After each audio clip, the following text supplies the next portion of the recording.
Video topic છે લખેલો જ છે, દેખાય પણ છે કે ભાઈ કોષ પોટેન્શિયલ એની કેટલીક ઉપયોગિતાઓ. કોષ પોટેન્શિયલ એટલે શું? તો કે આપણે જે પણ બેટરી બનાવીએ છીએ, જેમ કે તમે એલ્યુમિનિયમ અને Fe આ બંનેને જોડીને બેટરી બનાવવાની ઈચ્છા છે, તો Al+3/Al Fe+2/Fe આ બંનેનો શું જોઈએ? તમારે પોટેન્શિયલ જોઈએ કે ના જોઈએ? તો Al+3/Al ને Fe+2/Fe આની કિંમત ક્યાં જોશો? તો એની કિંમત તમારે જોવી પડે EMF શ્રેણીમાં. હવે EMF શ્રેણીમાંથી એલ્યુમિનિયમ અને Fe જોઈને આપો. ચલો, તો Fe+2 ની કિંમત છે -0.44 વોલ્ટ ને EMF શ્રેણીમાં ફાસ્ટ એલ્યુમિનિયમ નું જો તો કેટલું છે? તો -1.66 વોલ્ટ જેટલું છે, બરાબર. હવે આ બંને ઇલેક્ટ્રોડના પોટેન્શિયલ તમારી પાસે છે, તો જેનો વધારે છે એ કેથોડ અને ઓછો હોય એ એનોડ કહેવાય. એના બધી કોષ પોટેન્શિયલ કઈ રીતે શોધવાનું સૂત્ર બોલો તો? E સેલ કેવી રીતે શોધવાનું બોલો સૂત્ર? E0 cathode -E0 anode. આ રીતે શોધી શકાય. કેથોડ કોણ છે? તો E0 Fe+2/Fe -E0 Al+3/Al તો Fe -0.44 ને ++1.66 તો 1.66 -0.44 એટલે તમને પોટેન્શિયલ કેટલો મળશે? 1.22 વોલ્ટ. તો આ જે E0 સેલ આપણે શોધીએ છીએ ને બાળકો, એને શું કહેવામાં આવે છે? કોષ પોટેન્શિયલ. પણ અહીંયા તમે આ નોટનું લેબલ લગાવ્યું છે, તો એનો અર્થ એવો થાય કે આ કેવો પોટેન્શિયલ છે? પ્રમાણિક કોષ પોટેન્શિયલ છે. તો ફરીથી પ્રશ્ન થાય કે પ્રમાણિક કોષ કોને કહેવાય? પ્રમાણિક કોષ કોને કહેવાય? બોલો બાળકો, આન્સર આપો, વાંધો નથી. પ્રમાણિક કોષ પોટેન્શિયલ કોને કહેવાય? તો જે કોષની અંદર આપણે દ્રાવણો વાપરીએ ને, એની સાંદ્રતા 1 મોલર હોય, તાપમાન 298 કેલ્વિન હોય, ને જો વાયુ વિદ્યુત ધ્રુવ હોય તો એને દબાણ હોય 1 બાર. તો આ કન્ડિશન જો ફૂલફિલ થાય તો એને પ્રમાણિક કોષ કહેવાય. પણ આ કન્ડિશન ફૂલફિલ ના થાય, સાંદ્રતા 1 મોલર નથી, દબાણ 1 બાર પણ નથી, અલગ રાખવામાં આવ્યું છે, તાપમાન કંઈક અલગ રાખવામાં આવ્યું હોય, તો એવા કોષને શું કહેવાય છે? બિનપ્રમાણિક કોષ. અને બિનપ્રમાણિક કોષ હોય તો એનો પોટેન્શિયલ E સેલ કહેવાય. આ E0 સેલ એટલે પ્રમાણિક ને E સેલ એટલે બિનપ્રમાણિક. અને બિનપ્રમાણિક કોષ હોય તો એનો જે પોટેન્શિયલ છે એ નંસ્ટ સમીકરણથી શોધી શકાય છે. તો આ નંસ્ટ સમીકરણ શું છે? E સેલ બરાબર E0 cell -0.059 upon n log concentration of anode upon concentration of cathode, या तो concentration of નિપજ upon concentration of પ્રક્રિયક. ધારો કે મારી પાસે આ વાળો કોષ બિન પ્રમાણિક હોય તો એનું નંસ્ટ સમીકરણ હું કઈ રીતે લખતી તો એ સમજીએ. જુઓ, એનોડની રાસાયણિક પ્રક્રિયા શું લખાય? એનોડ પર હંમેશા શું થાય? ઓક્સિડેશન. ઓક્સિડેશન એટલે ઇલેક્ટ્રોન ગુમાવવાનું કે મેળવવાનું? ગુમાવવાનું. તો આ સમીકરણ લખતા આવડે તમને? એલ્યુમિનિયમ માટે શું લખાય? Al gives Al plus 3 plus 3 electron. હવે કેથોડ પર શું થાય? રિડક્શન. રિડક્શન એટલે ઇલેક્ટ્રોન મેળવે. Fe2 ઇલેક્ટ્રોન કેટલા મેળવે બોલો? Fe2 તો 2 ઇલેક્ટ્રોન મેળવે ને, શું બને? Fe. હવે આ ચાલે કે કશું આમાં ચેન્જ કરવો પડે? શું કરવો પડે? તો કે આ 3 ઇલેક્ટ્રોન આ 2 ના ચાલે એટલે આને મારે 2 વડે ગુણવું પડે અને આને મારે 3 વડે ગુણવું પડે. તો હું હવે આને 2 વડે ગુણી નાખી તો 2Al plus 3 ને અહીં કેટલા ઇલેક્ટ્રોન થઈ જશે? 6. ને આને હું 3 વડે ગુણી નાખું તો 3Fe plus 2 6 ઇલેક્ટ્રોન 3Fe થઈ ગયું. આવું હવે ઓવરઓલ ઇક્વેશન શું મળે? તો કે ઓવરઓલ સમીકરણ મળશે તમને 2 mall aluminium 3 mall Fe plus 2 gives Al plus 3 ને 3 મોલ Fe. આવું થાય. હવે આનું સમીકરણ બરાબર છે ને? તો આનું નષ્ટ સમીકરણ E સેલ બરાબર E naught cell minus 0.059 upon n. n શું છે? તો ઇલેક્ટ્રોનનો ફેરફાર. કેટલા ઇલેક્ટ્રોનનો ફેરફાર થયો? અહીંયા 6 ઇલેક્ટ્રોન. એટલે અહીં શું મૂકવાનું? 6. પછી log નિપજની સાંદ્રતા એટલે Al plus 3 પણ અહીંયા 2 મોલ છે એટલે અહીંયાનો વર્ગ થાય અપોન પ્રક્રિયક તો Fe plus 2 ને એ 3 મોલ છે એટલે અહીંયા ઘન થાય. તો અહીંયા જો 6 ઇલેક્ટ્રોન મેં લખ્યા છે તો આ 3 દુ 6 આ 2 તરી 6 ઇક્વલ અહીંયા થવું જોઈએ. તો આ રીતે નષ્ટ સમીકરણ લખી શકાય જો એલ્યુમિનિયમ અને Fe ની બેટરી હતો. E નોટ સેલ તો આ EMF સિરીઝ થી તમને મળી ગયો એ અહીંયા મૂકી દેવાનો. પછી જો એની સાંદ્રતા અલગ અલગ આપી હોય તો સાંદ્રતા પ્રમાણે કોષ પોટેન્શિયલ તમે ગણી શકો છો. હવે આ જે કોષ પોટેન્શિયલ આપણે ગણીએ છીએ એની ઉપયોગિતા તરફ જતા પહેલા આપણે હજી એક વાત શીખી લઈએ પછી એની ઉપયોગિતા તરફ જઈએ. અમુક વસ્તુઓ જે છે બાળકો એ તમારી ટેક્સ્ટ બુકમાં બહુ સારી રીતે નહીં આપેલી હોય એટલે હું તમને જે પણ વસ્તુ ભણાવું છું રીધમમાં એ બધું જ તમે નોટમાં વ્યવસ્થિત લખી લેજો. આજે પહેલા આપણે શીખીએ સાંદ્રતા કોષ અને પછી દાખલાઓ તરફ જઈએ. હવે સાંદ્રતા કોષ એટલે શું એ સમજીએ. તો કે આપણે જો પહેલા દિવસે બેટરી બનાવી તો એક વાત કરી કે 2 ધાતુની પટ્ટી જોઈએ જ, એના વગર તો ચાલે જ નહીં ને. તો 2 ધાતુની પટ્ટી એટલે ધારો કે મેં અહીંયા ઝીંકની પટ્ટી મૂકી તો ઝીંકનું દ્રાવણ મૂકી દીધું. પછી અહીંયા મેં ઝીંકની પટ્ટી નથી મૂકી, અલગ ધાતુની પટ્ટી લીધી. કઈ મૂકી હતી આપણે? કોપરનું, અને કોપર સલ્ફેટનું દ્રાવણ લીધું હતું. બરાબર. તો બેટરી બનવાની મુખ્ય જરૂરિયાત શું? તો કે 2 જુદી જુદી ધાતુની પટ્ટી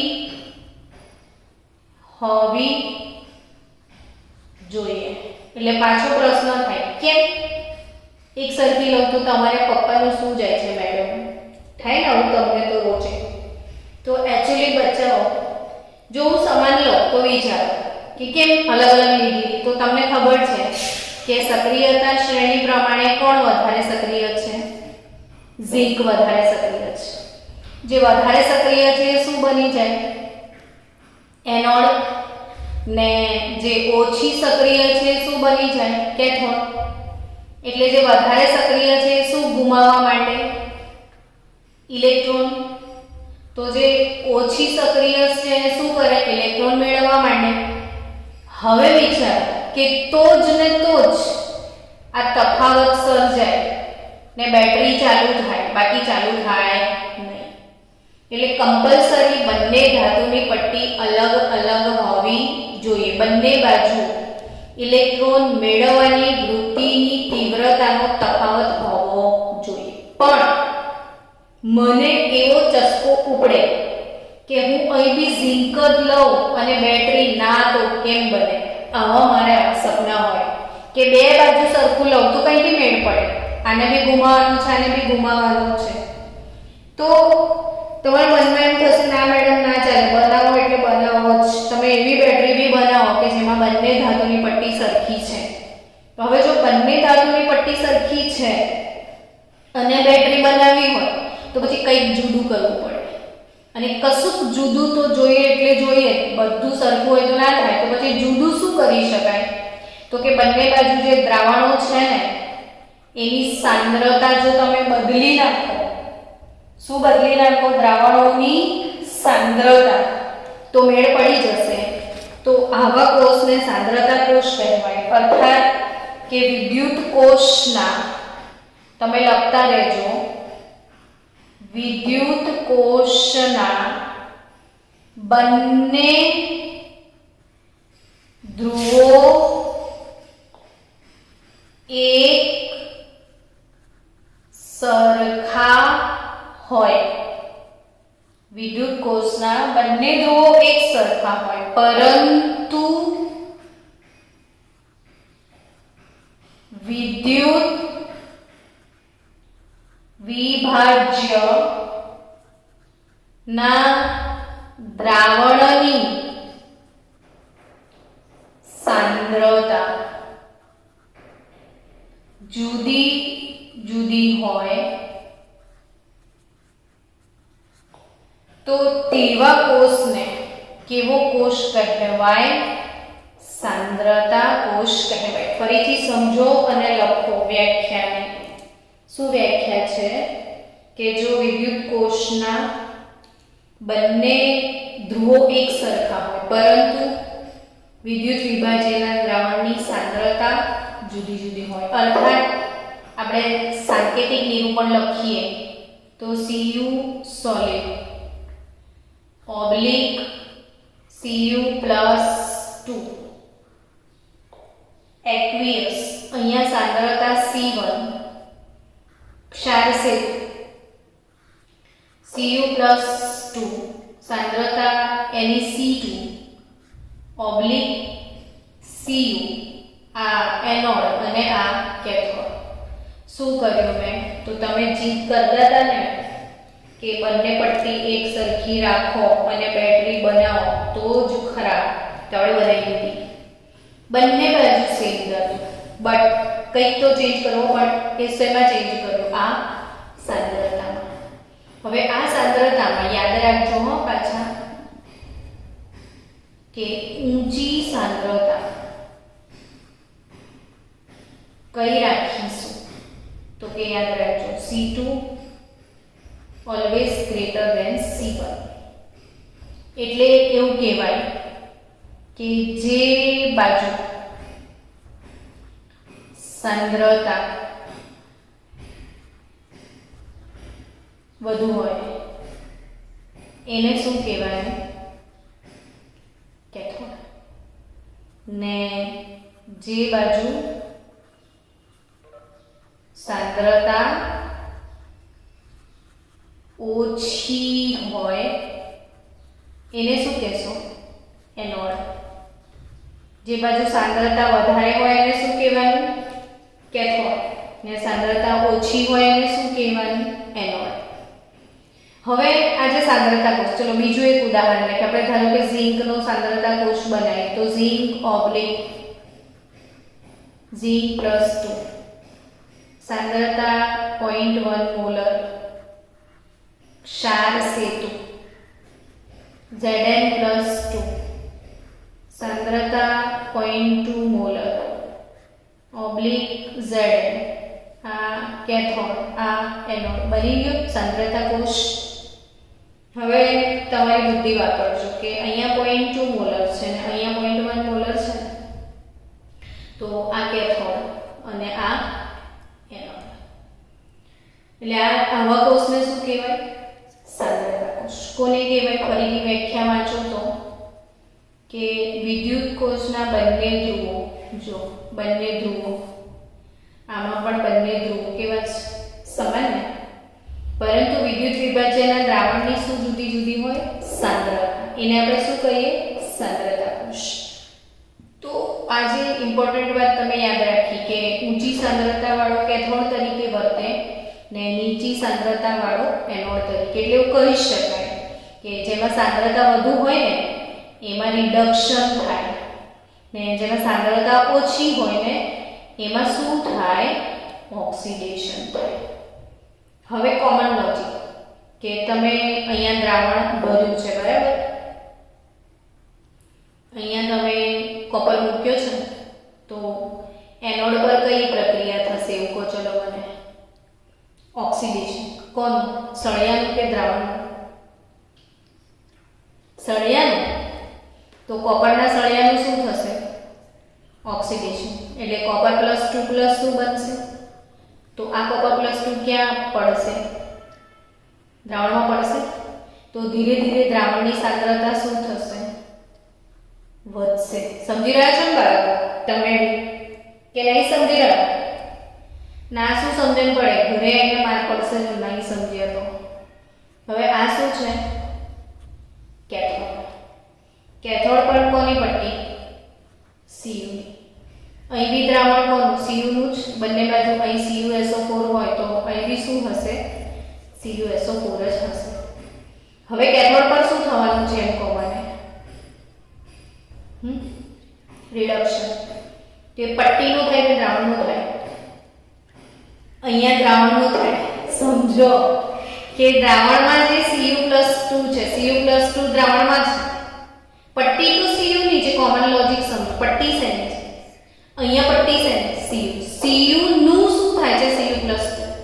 એટલે Cu સોલિડમાંથી દ્રાવણ બને છે અને આ જે Cu જે ઓગળીને નીચે પડે એટલે દ્રાવણની સાંદ્રતામાં શું થાય? વધારો થાય. એનોડ હંમેશા ઓગળે, પાતળો થાય. જ્યારે કેથોડ પર કશું ના થાય, કેથોડ પર જમા થાય. ક્યાંથી? તો કે દ્રાવણમાંથી. દ્રાવણમાંથી Cu+2 નીકળીને કોના પર જમા થશે? પટ્ટી પર જમા થશે. સમજી રહ્યા છો ને બાળકો?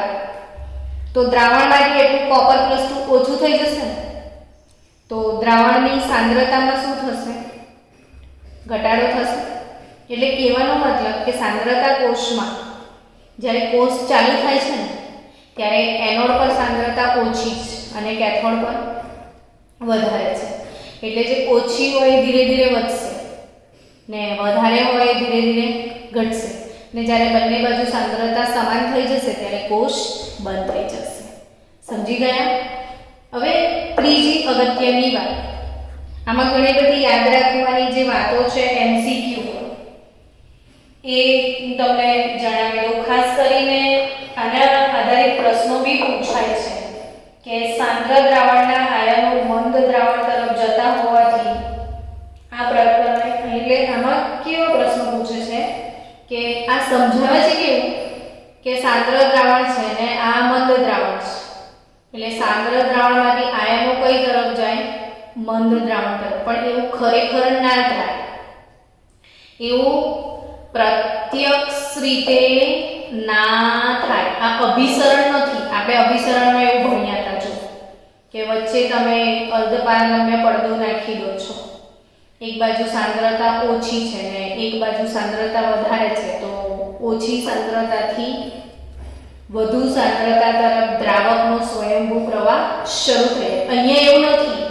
કે વધુ સાંદ્રતાથી ઓછી સાંદ્રતા તરફ આવ્યું, કઈથી થાય? જો ડબ્બા તો અલગ અલગ છે તો અહીંથી અહીં જવાનો કોઈ સવાલ જ નહીં આવતો, બટ એવું પરોક્ષ રીતે એવું કહેવાય. તો એવું કઈ રીતે? તો કે હમણાં ને શીખાયું કે આ દ્રાવણમાં પડશે એટલે આ બાજુ ધીરે ધીરે સાંદ્રતા વધશે ને આ બાજુ ધીરે ધીરે ઘટશે અને અલ્ટિમેટલી બંનેની સમાન થઈ જશે. તો એક્ચ્યુઅલી જે સાંદ્રતામાં વધારો કે ઘટાડો થયો છે એનું કારણ આ ઓક્સિડેશન અને રિડક્શન એટલે કે રેડોક્સ પ્રક્રિયા છે. વધારો ઘટાડો થવાનું કારણ શું છે? રેડોક્સ પ્રક્રિયા છે. તો રેડોક્સ પ્રક્રિયાના કારણે કાં તો વધશે કાં તો ઘટશે, પણ એવું નહીં કે અહીંથી આયનો આમ જશે. હવે બીજી ઇમ્પોર્ટન્ટ વાત હજી પણ કે તમે આનું નંસ્ટ સમીકરણ લખો, બરાબર? E સેલ પછી શું લખો છો? E0 સેલ પછી શું? 0.059/n પછી log એનોડની સાંદ્રતા અપોન કેથોડની સાંદ્રતા. આવું થાય ને? આપણા કેસમાં C2/C1 લખાશે. તો અહીંયા E સેલ શોધવાનું છે, બટ E નોટ સેલ તો આ જે પણ કોષ છે એમાં કેથોડ પણ ઝિંક અને એનોડ બી ઝિંક જ છે. તો આનો E નોટ સેલ તમે શું કરો? કેથોડ માઈનસ એનોડ લખો તો આનો x છે તો આનો બી x જ છે ને, તો x માઈનસ x શું થઈ જાય? 0. એટલે યાદ રાખજો કે જે સાંદ્રતા કોષ છે એનો પ્રમાણિત કોષ પોટેન્શિયલ હંમેશા કેટલો થાય? 0.0 વોલ્ટ. એટલે ડાયરેક્ટ આ સૂત્ર લખાય, આમાં E નોટ સેલ લખવાની જરૂરત નથી. તો આ પાછો બોર્ડમાં MCQ પૂછે છે કે સાંદ્રતા કોષનો પ્રમાણિત કોષ પોટેન્શિયલ કેટલો? તો 0, કેમ કે સાંદ્રતા કોષના એનોડ કેથોડ સેમ જ છે એટલે E નોટ સેલ હંમેશા શું આવશે? એનો 0 આવશે. તો હવે અહીંથી આગળ વધીશું. હવેનો ટોપિક લઈએ કોષ પોટેન્શિયલની ઉપયોગિતાઓની, જે આપણે વાત કરતા હતા કે ભાઈ આ જે કોષ પોટેન્શિયલ આપણે શોધીએ છીએ એની ઉપયોગિતાઓ શું છે? તો ઉપયોગિતા કોષ પોટેન્શિયલની સૌથી પહેલી ઉપયોગિતા કે ભાઈ E સેલ ના મૂલ્યોને આધારે E સેલના મૂલ્યોને આધારે કોષમાં થતી પ્રક્રિયાનો સંતુલન અચળાંક ગણી શકાય છે. શું કીધી મેં પહેલી ઉપયોગિતા? શું ગણી શકાય? કોષમાં થતી પ્રક્રિયાના આધારે શું ગણી શકાય બાળકો? એનો સંતુલન અચળાંક ગણી શકાય છે. હવે સંતુલન અચળાંક કઈ રીતે ગણી શકાય છે સમજીએ. ધારો કે આપણી પાસે ઝિંક +2 ક્ષાર C2 copper +2 copper આ એનોડ ને આ કેથોડ. આવી એક બેટરી છે. હવે આ બેટરીની અંદર કઈ રાસાયણિક પ્રક્રિયા થાય છે એ સમજીએ. તો એનોડ પર શું થશે? બોલો? ઓક્સિડેશન. કેથોડ પર રિડક્શન. આના સમીકરણ લખતા આવડે ને તો સમજો કે તમે પાવરફુલ થઈ ગયા. શું આવે? Zn gives Zn +2 ઇલેક્ટ્રોન અને રિડક્શન ઇક્વેશન શું આવે? copper +2 electron gives copper. Done. તો ઓક્સિડેશન શું મળે બોલો? તો Zn Cu+2 Zn+2 Cu અને ધીરે ધીરે આ પ્રક્રિયા વચ્ચે સંતુલન સ્થપાય અને આ જો સંતુલન સ્થપાયેલી પ્રક્રિયામાં તો એનો સંતુલન અચળાંક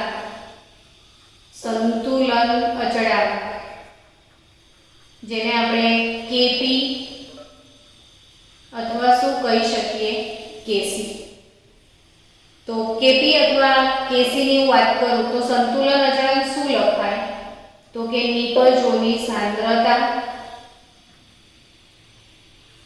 છેદમાં પ્રક્રિયકોની સાંદ્રતા. સંતુલન અચળાંક એટલે શું? નિપજોની સાંદ્રતા છેદમાં પ્રક્રિયકોની સાંદ્રતા. તો અહીંયા નિપજ તરીકે Zn+2 ને Cu હોય તો જે Zn+2 છે ને એ એક્વિયસ હોય જ્યારે Cu સોલિડ હોય. એટલે આપણે સોલિડ ને સાંદ્રતા તરીકે કન્સિડર ના કરીએ, ઘન પદાર્થની ઘનતા હોય. જ્યારે સાંદ્રતા દ્રાવણોની હોય એટલે જ્યારે તમે સાંદ્રતા લખો ને ત્યારે ઝિંક કેન્સલ થઈ જશે, કોપર કેન્સલ થઈ જશે, ખાલી આ બે જ વધશે. તો આ બાજુ એટલે નિપજ સાઈડ કહેવાય ને આ બાજુ કઈ સાઈડ કહેવાય? પ્રક્રિયક. તો નિપજની સાંદ્રતા એટલે કોની? તો કે Zn+2 ની થાય. પ્રક્રિયકની સાંદ્રતા એટલે કોની? Cu+2 ની થાય. તો નિપજોની સાંદ્રતા અને પ્રક્રિયકોની સાંદ્રતા એટલે Zn+2 ની સાંદ્રતા છેદમાં Cu+2 ની સાંદ્રતા ને શું કહેવાય? સંતુલન અચળાંક. આવું કહેવાય. હવે આ જે બેટરી છે એના માટે નન્સ્ટ સમીકરણ તમે શું લખશો બોલો?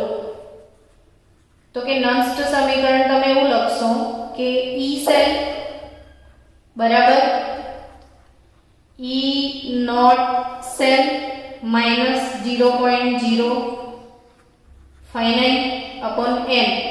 તો આ બે ઇલેક્ટ્રોન છે ને તો બે log નિપજની સાંદ્રતા પ્રક્રિયકની સાંદ્રતા એટલે Zn+2/Cu+2 આવું લખાય. તો ઓબ્વિયસલી બાળકો જો હવે આ શું થયું તો E સેલ બરાબર E નોટ સેલ -0.059/2 log. હવે આ સંતુલન અચળાંક Kc થયો તો અહીંયા Kc એવું લખાય કે ના લખાય? હા કે ના? હા કહો. તો આનો મતલબ શું થયો કે ઉપયોગિતા શું આવી કે E સેલના મૂલ્યોને આધારે સંતુલન અચળાંક ગણી શકાય છે. E સેલ પરથી શું ગણી શકાય છે? સંતુલન અચળાંક.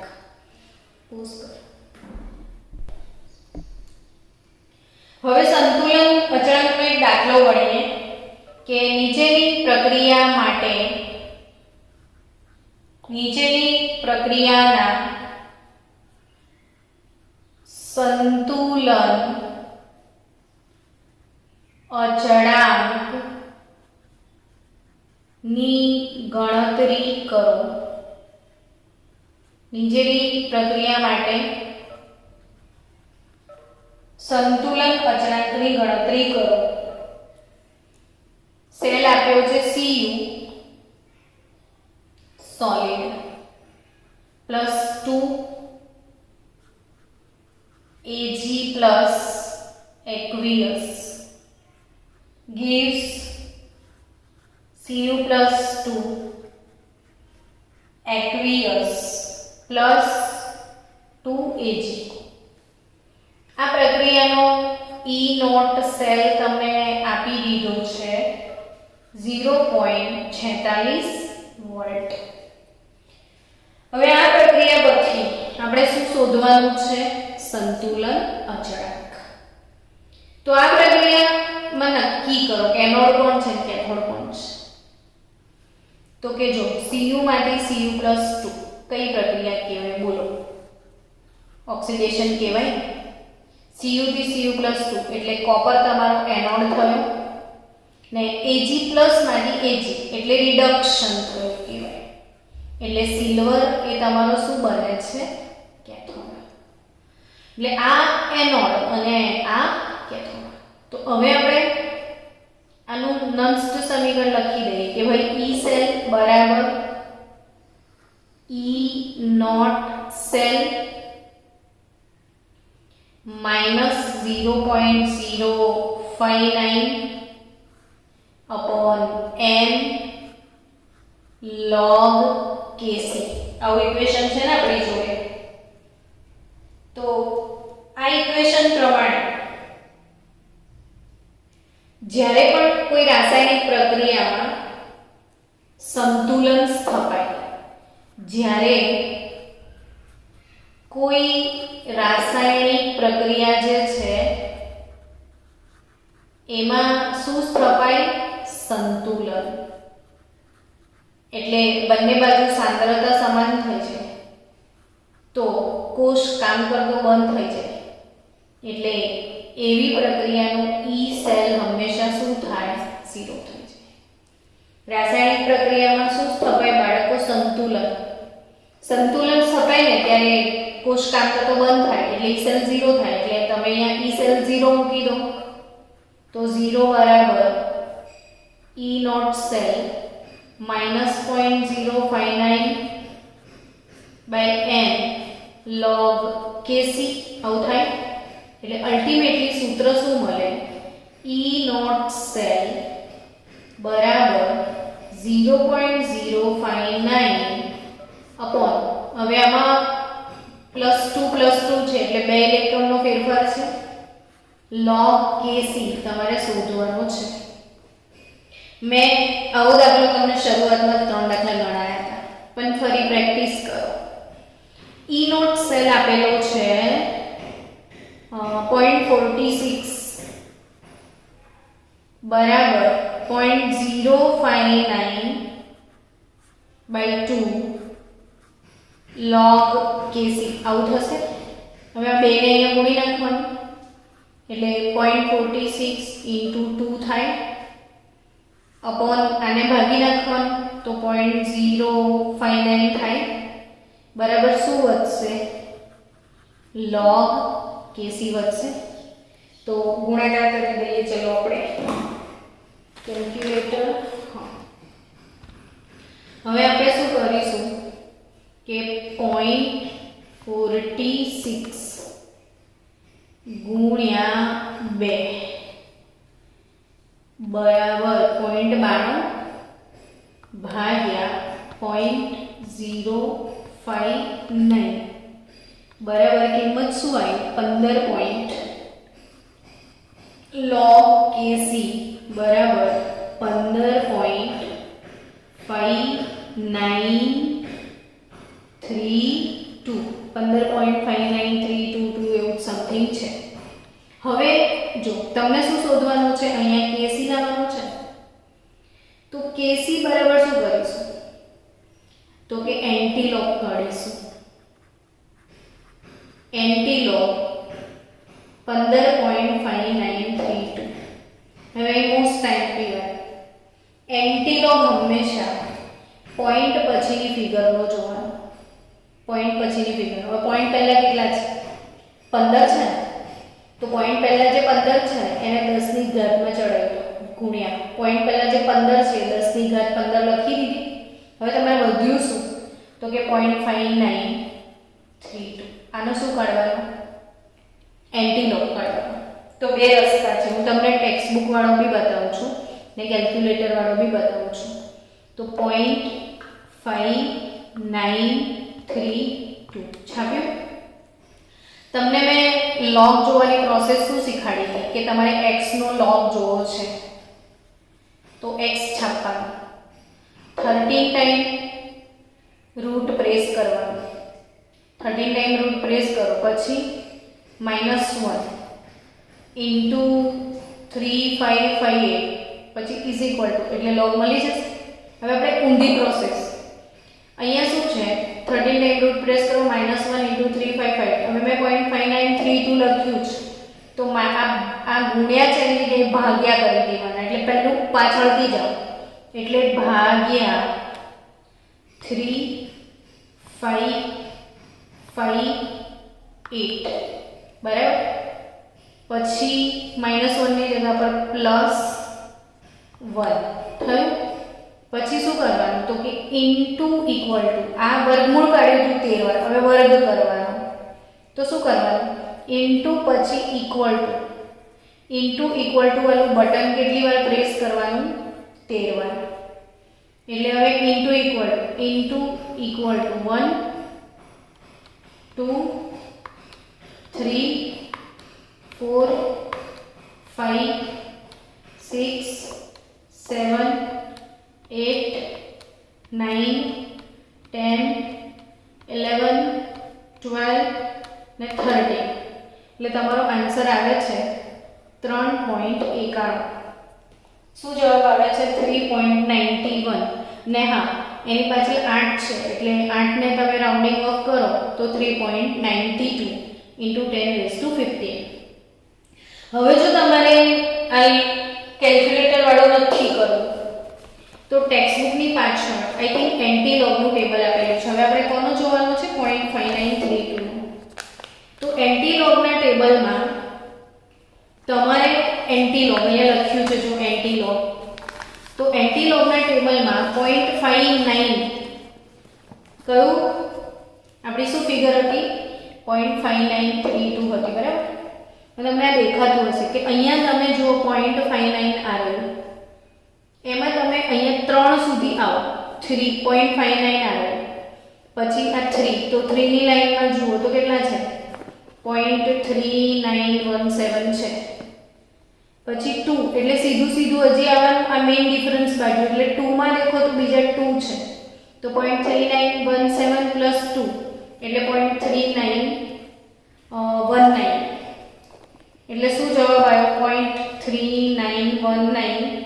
અને પેલી 10 ની 15 ને એક આંકડા પછી 3919 છે, એક આંકડા પછી પોઈન્ટ મૂકી દેવાનો, કે 0. અહીંયા કેરેક્ટરિસ્ટિક 0 છે તો એક આંકડા પછી પોઈન્ટ ચડાવો એટલે 0.91 ને આને રાઉન્ડિંગ ઓફ કરો તો 3.92 તમારો આન્સર આવે છે. એટલે કઈ રીતે એન્ટી લોગ જોઈ શકાય એ પણ ક્લિયર. હવે ચલો સ્ટુડન્ટ, બીજો દાખલો છે 298 કેલ્વિન તાપમાને નીચે આપેલા કોષનું પોટેન્શિયલ 1.02 વોલ્ટ છે. તો HCl ના દ્રાવણની pH ગણો. E0 Ag+/Ag આપેલું છે 0.80 વોલ્ટ. Ag+/Ag કેટલું આપ્યું છે 0.80 વોલ્ટ. સેલ આપ્યો છે Platinum/H2/HCl x molar Ag+ 0.01 molar / Ag.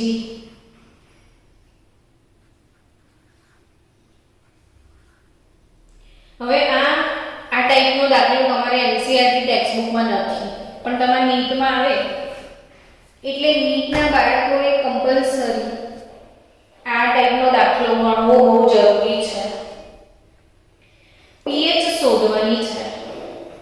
હવે આ જે સેલ તમને આપ્યો છે એનું નંસ્ટ સમીકરણ લખવા માટે એની એનોડ કેથોડ પ્રક્રિયાઓ તમે લખતા શીખી જાઓ પહેલા. બોલો એનોડ પર શું કરવાનું?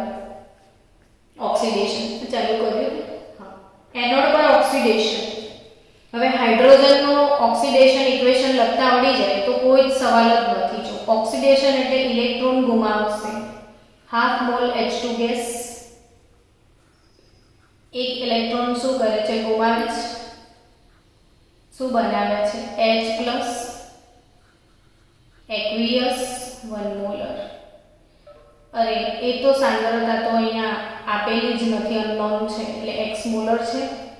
હવે કેથોડ પર reduction Ag plus 0.01 molar electron મેળવશે ને Ag માં કન્વર્ટ થશે. એટલે ઇક્વેશન શું થશે? Half mall H2 Ag plus gives H plus x molar aqueous plus Ag. હવે આના માટે તમે શું કરશો? તો નન્સ્ટ સમીકરણ લખો. ચલો, કે આનું નન્સ્ટ સમીકરણ શું થશે? તો કે E સેલ બરાબર E નોટ સેલ -0.059/1 ઇલેક્ટ્રોન એક જ છે જો ને log આ નિપજની સાંદ્રતા એટલે H+ ની સાંદ્રતા અપોન Ag+ ની સાંદ્રતા આવું લખાય. એટલે નિપજના છેદમાં પ્રક્રિયક. આ બંને તો સાંદ્રતામાં ગણાશે ને. યા તો તમે ડાયરેક્ટ એવું લખી શકો એનોડ અપોન કેથોડ. એનોડની x મોલર છે ને કેથોડની 0.01 મોલર છે. ઈ સેલ કેટલો આપ્યો છે? તો કે 1.02 વોલ્ટ આપ્યો જ છે તમને. ઈ નોટ સેલ શોધવાનો છે. તો ઈ નોટ સેલ કઈ રીતે મળે? તો કેથોડ માઈનસ એનોડ. કેથોડ કેટલો આપ્યો છે? કેથોડ સિલ્વર છે એ 0.80 આપ્યો છે ને એનોડમાં હાઇડ્રોજન છે. હાઇડ્રોજનનો પોટેન્શિયલ કેટલો? પ્રમાણિત હાઇડ્રોજન વિદ્યુત ધ્રુવનો પોટેન્શિયલ કેટલો? તો 0.0 વોલ્ટ હોય છે. હાઇડ્રોજનનો કેટલો લેવાનો હોય છે? 0.0. એટલે જ તો આપણે હાઇડ્રોજનનો ઉપયોગ કરીને દરેકે દરેક ઇલેક્ટ્રોનનો પોટેન્શિયલ શોધી શક્યા છીએ. તો પ્રમાણિત હાઇડ્રોજન વિદ્યુત ધ્રુવનો પોટેન્શિયલ 0 હોય છે. એટલે આ 0.80 વોલ્ટ તમને મળ્યો. -0.059 log H+ ની સાંદ્રતા. હવે આ કેટલી છે? Ag+ ની સાંદ્રતા એવું મને કહો. તો 0.01 આપેલી છે ને. એ 0.01 નો મતલબ શું થાય? 1/100 એવું લખાય. તો 1/10 એવું લખાય. તો 10⁻² એવું કહેવાય ને ઉપર જાય તો. હવે સૌથી પહેલા આ કચરો હટાવી દઈએ.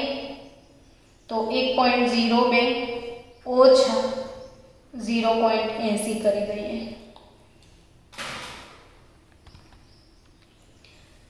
તો 1.02 માઈનસ 0.80 એટલે તમારો જવાબ શું આવશે?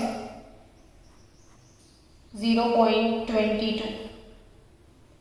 પણ -0.059 log H+ અપોન 10⁻² એ તો છે જ. હવે આની બંનેની કિંમત 0.22 આવી તો ભાગ્યા આ કરી દઈએ 0.059 એટલે ખાલી આટલું જ બચશે આ બાજુ -log H+ ની સાંદ્રતા અપોન 10⁻² આટલું બચશે. હવે 0.22 ભાગ્યા 0.059 0.22 કેમ લોચો થાય છે ભાઈ? 0.22 ભાગ્યા 0.059 ઇઝ ઇક્વલ ટુ 3.7288 બરાબર માઇનસ log. હવે log a ના છેદમાં b થયો. log a ભાગ્યા b નો મતલબ શું થાય છે ખબર તમને? log a ભાગ્યા b નો મતલબ થાય log a minus log b. એટલે અહીંયા આનો મતલબ શું થાય બોલો? તો log H+ ની સાંદ્રતા ઓછા log 10⁻² આવું લખાય. તો આ થયું તમારું 3.7288 માઈનસ log H પ્લસ. હવે આનું શું થશે તો કે આ જે ઘાત હોય ને એ હંમેશા આ રીતે આગળ આવી જાય. હવે ઘાત આગળ આવે તો આનો મતલબ શું થાય કે -2 log 10 આવો મતલબ થાય ને. આ માઈનસ છે જ, આ -2 આગળ આવે તો શું થઈ જાય +2 log 10 બચે ને log 10 ની કિંમત 1 થાય છે એટલે 3.7288 બરાબર -log H પ્લસ. આને pH કહેવાય. pH શોધવાનું સૂત્ર શું છે -log H પ્લસ. સમજ્યા? તો -log H પ્લસ એટલે આને pH કહેવાય.